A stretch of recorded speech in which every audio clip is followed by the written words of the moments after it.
چا د کوم سر محبت د هغه شی ذکر بار بار کوي نو تاسو وګورئ د کوم خلکو چې د نبی کریم صلی الله علیه وسلم سره تعلق هغه خلک به د نبی علیہ السلام په صفت باندې د نبی علیہ السلام په شان د نبی علیہ السلام په عزت باندې په خوشحالي کې بغیر د دلیله دا څه بنوي ګور د محبت چې دی کنه دا یو داسې چیز دی چې دا دلیل ته محتاج نه دی دا خو د محبت د پاره دلایل ته ضرورت نشته دی دا د زړه سره تعلق ساتي اسی یو مثال ته وایم لکه د یو چا په کور کې چې یو بچی پیدا شي نو دویم کلی والا دریم کلی والا هغوی به په دغه بچی باندې خوشحالېږي که نه د چا په کور کې چې پیدا دی هغه خوشحالېږي څوک به خوشحالېږي چا کور کې پیدا دی به خوشحالېږي هغه دویم کلی والا نه خوشحالېږي دریم کلی والا نه خوشحالېږي ولې د هغه دویم کلي او د هغه دریم کلي د دې ماشوم سره تعلق نشته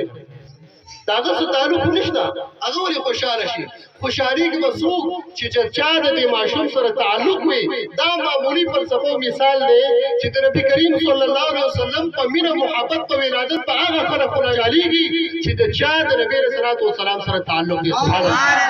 الله تکبیر